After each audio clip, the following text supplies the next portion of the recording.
Bonjour, c'est Alexandre Jardin sur ICI-TV. Ici les Moulineaux se mobilisent pour la quinzaine des droits de l'enfant autour de la question de l'accès à l'éducation. ICI-TV a rencontré Alexandre Jardin et lui a demandé pourquoi il est important d'y participer. Puisque votre mairie mobilise tout le monde du 7 au 30 novembre sur ce combat-là, bougez-vous le cul, participez. Il faut toujours aider les faiseux.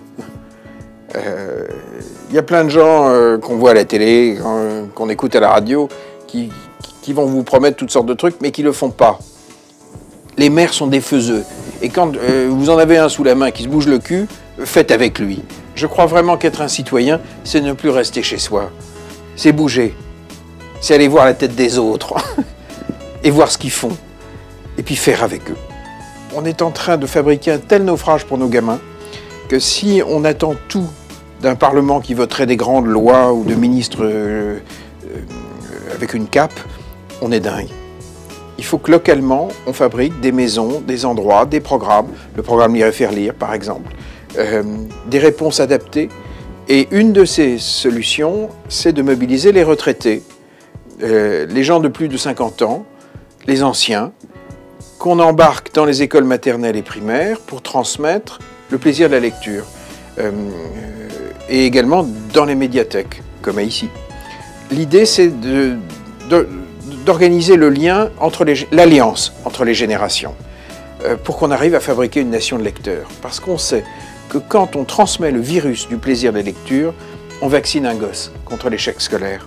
Dès qu'une petite fille ou un petit garçon dispose de plus de mots, il ou elle échappe à sa propre violence au moment de l'adolescence. Il y a une corrélation très étroite entre le niveau du lexique et la violence physique. Il faut que nos jeunes fabriquent leur vie, leur folie, leurs rêves, leur dinguerie, leur époque, avec des mots. Les mots, ce sont les briques. Ça délivre les êtres humains de leur violence. Si un gosse se poile devant un bouquin, avec une dame ou un monsieur, une fois par semaine, en commençant en moyenne section de maternelle jusqu'à l'entrée au collège, en relayant ça dans les médiathèques ou dans d'autres lieux, on peut, de manière très pragmatique et très joyeuse, guérir notre société. Ce serait très con de ne pas le faire. Retrouvez le programme complet des animations de la quinzaine des droits de l'enfant sur ici.com.